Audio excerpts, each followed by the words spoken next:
Olá, André Viamonte, bem-vindo à Zen Talks for All, novamente. Como é que tens passado? Desde a última vez que falámos, o confinamento, estamos a pensar que foi mais ou menos há um ano atrás, coisa mais coisa, menos coisa. Estavas com o registro naquela altura, entretanto, houve confinamento, houve desconfinamento, houve confinamento outra vez. O que é que isto te trouxe? O que é que tu tens aprendido com isto tudo? Eu lembro-me da nossa conversa, Ana, e eu lembro-me de ter dito que isto fazia falta até para a nossa comunidade e para a nossa sociedade, e etc. E que podíamos tirar algum proveito e alguma aprendizagem com tudo isto. Se bem que ia ser complicado a nível emocional e sobretudo, a parte mental. E agora, depois disto, conseguimos perceber, eu vejo a pandemia quase como um rastreio e uma triagem de problemas que existem na nossa sociedade e que na comunidade que estavam debaixo do tapete, que agora vieram de cima. E que Queres dar algum agora, exemplo? Alguns exemplos? são muitos, são muitos. A fragilidade política, a fragilidade a nível de saúde, a fragilidade a nível do sistema que achamos que é extremamente estruturado, mas precisa de algumas análises e algumas visões e outros tipos de perspectivas para ver como é que poderá funcionar da melhor maneira. A nível de saúde mental, começam a perceber de facto a importância da saúde mental em tudo isto. O estar confinado, de facto, mexe com todos nós a todos os níveis e as pessoas nunca imaginariam. E a minha questão aqui é simples, é do género. Se as pessoas de antes não se preocupavam com isso e viviam num confinamento anestesiado, porque era trabalho, casa, casa, trabalho, e não se apercebem, porque estão ali condicionadas a este confinamento social aceitável, e de repente, quando elas se veem mesmo confinadas numa forma física, aí vêm os malefícios que isso traz. Mas a minha questão é que as pessoas andam confinadas já há muito tempo, não é agora? Estás a entender? E eu Confinadas vejo. por causa do tipo de sociedade em que vivemos e o tipo de máquinas que temos que ser, ao fim e ao cabo, todos os dias, Exatamente, não é? e repara uma coisa, as pessoas vivem em apartamentos, as pessoas têm que ter horários às vezes de super-heróis, porque eles acordam cedo, têm que levar os filhos, e epá, eu não tenho filhos, mas eu imagino aquelas famílias, têm que levar os filhos, têm que trazer os filhos, têm que não sei quê, têm que ir para o trabalho, têm que dizer... Epá, e de repente chegam a casa completamente estafadas, não é? E em nível disso ainda têm que fazer toda uma ação de com a situação de casa e etc. E não sei o quê. Ou seja, elas já estavam de facto confinadas a nível mental, só que nunca se aperceberam o quanto, percebes? Perceber o E que de queres repente dizer, sim, sim. confinadas no sentido do género, sabes que as pessoas estão muito distraídas com o seu trabalho, com a sua Não carreira e eram etc. livres, não são livres, não somos livres. Não somos livres e é muito interessante porque a pandemia veio levantar o véu só de como é que nós de facto estamos. Porque então se tu não consegues gerir toda a parte emocional estando confinada, então o que é que tu tens andado a gerir até agora? É um bocado por aí, é isso que eu fico. E eu também Mas diz-me reparei. uma coisa, tu já tinhas essa noção antes, no teu caso específico, já tinhas essa noção, obviamente, não é? Senão não estarias sequer a falar disto. Não, é verdade, eu Mas, tenho essa noção porque eu próprio, enquanto terapeuta, enquanto músico e etc., eu tento fugir dos horários que me são estabelecidos porque eu não funciono naquele tipo de horários. Então eu tentei arranjar uma forma que fosse mais saudável para mim, para eu viver. Só faço realmente uhum. o que consigo, mas o que gosto. Porque a nível de saúde mental sei que para mim é importante eu estar bem, enérgico e extremamente motivado, entusiasmado, bem comigo, a fazer determinadas situações. Mas há pessoas que simplesmente veem as obrigações, obviamente, porque têm contas para pagar, têm filhos, têm responsabilidades e não se apercebem que os filhos só estão dependentes deles. Eles, se não estiverem bem, os filhos não vão estar bem. Então a minha questão aqui é: nós estamos todos aqui num confinamento mental já há muito tempo, porque a maneira da sociedade estar estruturada está montada de uma maneira e estruturada de uma maneira que tu ficas apreensiva com o tempo que tens para ti e com o tempo que tens de facto para a tua família, não é? E de Mas facto, então quando tu culpar a globalização, é isso que estás a dizer. responsabilizar, não é culpar, porque aqui não existe culpas, mas existe aqui uma consciencialização, existe aqui uma consciencialização de que nós temos que perceber que às vezes há coisas que nós não podemos repetir e temos que estar muito despertos para a nossa própria consciência. E quando digo isto, eu tenho sempre vindo a dizer e continuo a dizer, com o meu trabalho, mesmo com os meus álbuns, é necessário haver uma mobilidade emocional, é necessário as pessoas acordarem para a sua parte mais humana, é necessário, porquê? Porque isso é um caminho que leva depois também para um certo consciencialização deles próprios quanto humanos e quanto pessoas. Estarem ligados a pessoas automaticamente também os vão despertar para a identidade humana que têm dentro deles. As pessoas andam completamente anestesiadas e têm andado completamente anestesiadas. E agora percebe-se porquê. Em suma, eu vou resumir este capítulo só numa coisa só. As pessoas estão preocupadas em pagar contas, metem-se em dívidas que às vezes são muito acima daquilo que elas conseguem suportar, porque pensam no melhor para os seus filhos e o melhor para eles e etc. Mas depois estamos aqui numa base, numa dicotomia do que é precisar e do que é querer. Porque o querer está muito ligado à sociedade, mas de facto, se calhar, elas não precisam das mesmas normas e das mesmas situações. E agora vêm-se a trabalhar de casa, vêm-se provavelmente a mudarem-se de casa para o interior, a terem uma qualidade de vida completamente superior, em muitos dos casos, vêm-se a fazer mudanças que também não são nada adeptos a mudanças, porque estas pessoas nunca fizeram esse tipo de mudanças e estiveram sempre muito estruturadas, e agora veem a fragilidade que é mudar, que não é negativo, na minha opinião, mudar é bom, e é também tirarmos da zona confortável que a nossa cabeça estás a perceber, e há toda aqui uma anestesia que foi um awakening, que foi um acordar, percebes? E eu acho que a pandemia obrigou as pessoas a criar um engenho, e a necessidade aguçou o engenho e tiveram que arranjar aqui formas e subterfúgios de arranjar aqui formas de metodologias. Estamos a Para que falar da falas parte... disso de criar e de criação, como é que foi no teu caso, especificamente, com André Viamonte, durante este ano, em termos de criatividade? Alguma coisa Eu, mudou? eu vou dizer, mudou tudo, mudou tudo. Eu vou... É inevitável nós não tivermos sensações de algum desconforto e de sentirmos estarmos, entre aspas, fartos desta situação e etc. E alguma impaciência. Até eu senti, portanto, não é por aí. E já estava literalmente a agarrar-me pelas paredes porque é tudo aqui muito confinado. Mas aquilo que eu quero dizer é que eu nunca tive anos tão bons como este. E é horrível dizer isto, mas de facto obrigou-me a ver o quão certo eu estava a nível de viver, como é que eu deveria viver a minha vida. Ao mesmo tempo também me obrigou a ir contra o espelho e ver os meus condicionamentos, as minhas situações, subterfúgios que eu faço já devidamente condicionadas e que eu tenho que reparar porque não são saudáveis. Ou seja, eu tive uma certa consciencialização, porque eu acho que não há nada pior do que vivermos connosco próprios, no sentido de, olha isto e não há mais nada, estás a perceber? Olha lá porque é que estás a fazer e não sei o quê.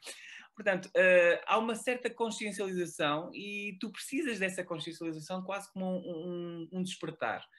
É engraçado porque nesta situação de confinamento eu tive, na parte terapêutica, eu tive um aumento enorme e muito significativo de sessões. E eu consigo ver de facto todos os problemas mais a esse nível e etc. Mas é interessante porque a nível de criatividade, eu acho que neste ano que passou, parece que nós temos quase uma responsabilidade de fazer mais, porque estamos parados. E então parece que não paramos, e que é ótimo. Acho que trabalhei neste ano mais com pessoas do que no ano anterior. É horrível dizer isto, mas eu neste ano eu consegui, aliás, estou a trabalhar com a Mafalda Sacchetti para um novo tema, de um cover de Circo de Feras, que é muito a parte também da sensibilização da causa dos idosos, porque é importante este contacto das gerações com os idosos, e agora na pandemia, mais do que nunca, viu-se o quão frágil é as ligações. Porquê? Porque de repente podemos ficar sem a comunicação com eles diretamente. E era aquela causa que nós estávamos a falar de outra vez, Ana, da parte da morte, da parte das pessoas não poderem se despedir. Agora as pessoas conseguem perceber de facto a importância disto, e a importância disto até para a própria saúde delas. Porque valorizar aquilo que não se valorizava, ao fim e ao cabo, não é? Muito, muito. E era o que estava a dizer. Estamos a fazer esta canção muito para a sensibilização desta parte, deste segmento de população, da população geronte, que é preciso aqui uma sensibilização para o contínuo contacto com estas pessoas, com estes idosos, no sentido de eles fazem parte da nossa vida e é importante também para nós mantermos este contacto. Estive a trabalhar com outras pessoas, estou a compor para fora, tenho uma noção também mais da minha música e mais da carreira, porque eu acho que este confinamento obrigou-me a funilar. Não te podes expressar, tens que ficar por aqui e vamos lá ver o que há por aqui. Eu acho que isto foi bom nesse sentido. Agora, a palavra-chave é de facto resiliência, não é? Quer dizer, mas também estás a falar com um artista independente, não é? Quer dizer, se eu não tivesse resiliência, provavelmente não estaria a cantar agora. Mas aquilo que eu te vou dizer é que é de facto um ano de resiliência, mas foi um ano de choque. Eu acho que o pior ainda não veio, não quero ser pessimista, obviamente, mas eu acho que a resiliência vai ser necessária agora, com este reerguer. As pessoas precisam de perceber que a gravidade do problema não é assim tão grande, o problema é de facto existente, existe um problema, existem vários problemas, tem que se fazer um reerguer das coisas, temos que fazer uma análise do que é que se está a passar, do que é que correu mal, porque vai haver uma nova abertura e um novo desconfinamento e as coisas podem realmente funcionar ou podem não funcionar tão bem, mas vai haver, de certa forma, eu não estou a falar a nível já de saúde, eu estou a falar a nível económico, que eu senti que nós levamos uma avalanche e um tsunami de uma onda gigante que entrou pelo Portugal adentro e ficou tudo parado. Epá, e as pessoas, eu fico preocupado porque na realidade eu não vejo os mídias a falar na parte da questão económica, que é preciso apertar o cinto, é preciso vocês reconsiderarem toda a parte económica das vossas casas, vejam lá mudanças que vocês podem fazer. Eu acho que deveria haver uma certa sensibilização para isso, porque a onda entrou, mas não saiu. E quando ela sair, vai ser com destroços, ou seja, vai sair com algum impacto. Portanto, é importante que as pessoas também percebam que têm que fazer um plano de ação de proteção deles próprios a todos os níveis e têm que arranjar formas e formas criativas de agarrarem-se de alguma forma para conseguir combater essa situação que aí vem. Conseguir, e podemos falar finalmente de recuperação também, não é? Exatamente, porque tem que haver recuperação. Mas eu tenho casos, amigos, aliás, mais próximos de mim, que estavam num apartamento em Alcântara, em Lisboa, no centro de Lisboa, e que estavam a pagar muito e de repente vêm-se numa situação em que não conseguem pagar a renda.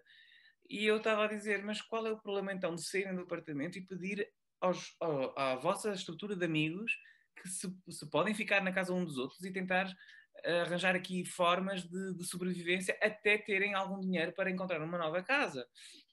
Quem não tem amigos também arranjar outro tipo de estruturas. Há pessoas que foram para o interior porque estão a trabalhar do interior. Há pessoas que largaram os seus apartamentos. Ou seja, é necessário uma reestruturação criativa, adequada e adaptada a cada um. Em questão das moratórias que vão acabar, aliás, que acabaram, e todas estas situações vão requerer aqui uma nova adaptabilidade das pessoas e elas vão perceber então o verdadeiro dano de todas estas questões. E é interessante eu estar a falar nisto agora porque isto tudo contribui, a situação das moratórias, a situação dos cuidados que o governo teve a tentar segurar, também ajudou para esse confinamento mental, para não terem noção com que dinheiro é que se vive hoje. Não é?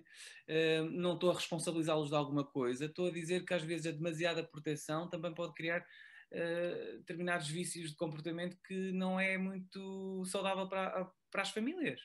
Eu acho que elas têm que perceber com o que vivem e com o que têm, e o que é que têm, e com o que têm, o que é que conseguem fazer para melhorar a sua qualidade de vida. Portanto, como estavas a dizer, uma mudança de comportamentos a nível de economia, não é? De economia consciente, sobretudo. Exatamente, eu sou apologista que as pessoas têm que continuar a consumir, obviamente, a economia tem que mexer e tem que continuar nesta roda viva que é a economia, mas tem que haver uma consciencialização, de facto, de que nós não podemos estar continuamente a viver sob os mesmos padrões que lá fora, estando num país com estruturas completamente diferentes. Porque senão depois o caos e o impacto e a resistência e a resiliência às mesmas frustrações de ficarmos sem dinheiro para pagar uma renda e ficar sem dinheiro para pagar algumas situações, torna-se quase melt Fim do dropping, mundo, quase completamente, claro. é o fim do mundo em cuecas, literalmente, estás a entender? E eu considero que hum, as pessoas não estão a ver a imagem geral de tudo. E é importante que elas tenham essa noção. E lá está, mais vale prevenir do que remediar, fazer, e era o que eu estava a dizer, metodologias criativas de forma a ajudar a família a pensar no que é melhor para a saúde mental deles, porque eles ao estarem bem, automaticamente tudo está bem.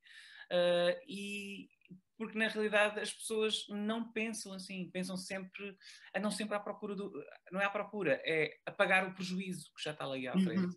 Uhum. E se nós estamos neste círculo contínuo de viciação de pagar prejuízo, nós estamos sempre em saldo negativo.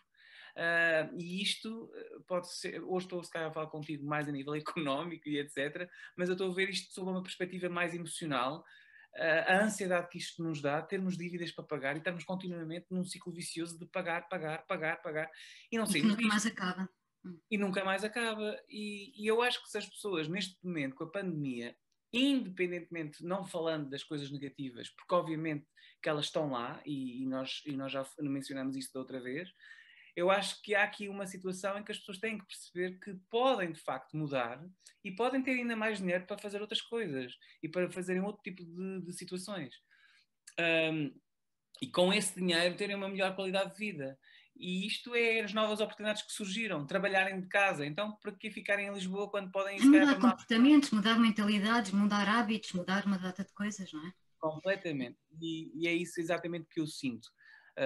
Que tem que haver e tem que haver mais jogo de cintura para se adaptarem a esta nova realidade. Não é bom para ninguém, sim, mas poderá ser uma nova abertura Um outro para mundo, quem outra vida, outra coisa qualquer. e para outra coisa qualquer que, quem sabe, pode estar ali um tesouro escondido, pode estar ali uma nova forma de felicidade, não é? E as Uhum. pessoas estão tão condicionadas com o branco, branco, branco, branco, branco, branco, branco, branco, branco, que depois dizem que as vacas bebem leite e não bebem, bebem água. Percebes? Há aqui uma nova. Quer dizer, os bezerros bebem leite, não é? Exatamente, os bezerros, mas eu disse as vacas. Mas aquilo que eu quero dizer Não é que vamos por aí. não vamos. Há um condicionamento muito social, mental, quase diria, de como se vive ou como é que se deve viver sobre algumas plataformas ou estruturas já montadas e pré-concebidas. E agora as pessoas têm que perceber que nada disso é infalível, ou seja, têm que se readaptar, têm que procurar a sua nova estrutura e metodologia de viver e de saber Não, e tu viver. estás a falar, ao fim e ao cabo, é de recursos limitados, não é? Tudo tem recursos limitados e temos que habituar a viver com isso e com os recursos que temos e adaptar ao que houver e acabou. E há aqui várias questões. Eu digo que a pandemia levantou várias questões porque existem projetos que ninguém sabe e que estão aí. Aliás, eu já tinha-te falado de vários projetos novos de empreendedores que estão a surgir. É o caso da Restore, em Braga, com os têxteis, com os restos dos têxteis, fazer sacos, e os sacos são feitos pelas IPSs. Pelas IPSS, e o dinheiro é convertido para eles, em vez de nós estarmos a gastar em sacos de plástico, whatever, ou outro tipo de sacos. Esta empresa, que é da Silvia Correia, eu acho fantástico e extremamente inovador o que é que estão a fazer. Não só há uma consciência social, como também é sustentável. Ou seja, há projetos aí a Mas surgirem. estás sempre a falar de proatividade das pessoas, certo? Exatamente, e eu acho que é fascinante o que nós temos tido cá em Portugal e que as pessoas não têm noção. Saltando para a parte da música, começamos a perceber que se calhar, e isto é um apontamento que eu gostaria se calhar de sublinhar, porque sendo a minha área eu vou sublinhar, 30% era o que eles estavam a tentar buscar para a música nacional portuguesa ser tocada em rádios. A minha questão aqui é simples. Nós estamos nos 20, ou 20 qualquer coisa, não sei. Mas sei que nós estamos a lutar pelos 30% de música feita em Portugal, nas rádios. Ou seja, os restantes 70, não é? São feitos de música de lá de fora. A minha questão aqui é muito simples, Ana. E eu comecei a pensar aqui com os meus botões cá em casa. Eu sou um músico, tenho alguma oportunidade de ter exposição da minha música em algumas rádios, sim, mas não tenho a que eu queria, provavelmente. Como eu, deverão haver centenas, milhares de portugueses na mesma situação. E a minha questão aqui é: a situação dos músicos e da crise está montada, e de facto houve a crise dos técnicos que estão a tentar sobreviver no meio desta pandemia, e a minha questão é simplesmente a mesma. Porquê? Porque os próprios 30% são de artistas que são sempre, não são sempre, mas são habitualmente os mesmos, e esses artistas trazem as mesmas equipas. Ora, se isto não está distribuído, se os 30% são aqueles artistas portugueses, numa altura de crise, o que é que vai acontecer? Aqueles técnicos vão ficar sem trabalho. A minha questão é que os meus músicos tiveram trabalho. Tiveram trabalho porque nós não estivemos parados. E com a minha exposição, que é reduzida a nível de rádios. A minha questão aqui é simples. Eu acho que deveria haver aqui uma sensibilização, um novo awareness para... Tem que haver pelo menos 50% de música nacional tocada na rádio. E em alturas de crise, pôr esses 30% quase como uma situação de urgência para ajudar a parte artística. Porquê? Porque se eu tiver exposição, eu, André Viamonte, ou uma outra pessoa, uma outra artista, uma Ana Leins, uma Mafalda Sacchetti, se tiverem a mesma exposição, que quase por igualdade é em nível de todos, obviamente que há preferências, a probabilidade de conseguirmos ajudar os técnicos, são os técnicos de luz e toda uma equipa de ligadas à parte audiovisual, é grande. Agora, nós próprios estamos de mãos atadas, porque mesmo nós queremos ajudar, se nós não temos promoção na rádio, como é que nós vamos ajudar? E é esta dicotomia que eu digo que vem tudo ao de cima. São estas questões que nós temos que reavaliar, são estas questões que têm que ser sensibilizadas para a parte de quem manda e quem realmente gera tudo isto. Deveria se preocupar. Talvez não é dar o pescado, mas é provavelmente criar metodologias e percentagens de forma que as pessoas possam se ajudar mutuamente e entre ajuda entre os colegas. Porque se automaticamente aquela parcela ficar 30% é só dada àquela parcela, ou maioritariamente algumas parcelas artísticas, a probabilidade de ajudar a maior parte das pessoas é menor. Portanto, claro, a pandemia veio trazer aqui assim umas chamadas de atenção que têm que ser revistas, que têm que ser reposicionadas. Inclusive... Sim, vão ser. É isso que está aqui, por isso é que também estamos todos aqui a conversar uns com os outros e a tentar perceber o que é que cada um tirou do meio disto tudo. E ouvindo, em geral, o que é que as pessoas estão a dizer e a sentir e passar, e o que é que mudou e não mudou, o que é que foram forçadas a mudar ou não, para ver se realmente isto traz coisas positivas, como é evidente.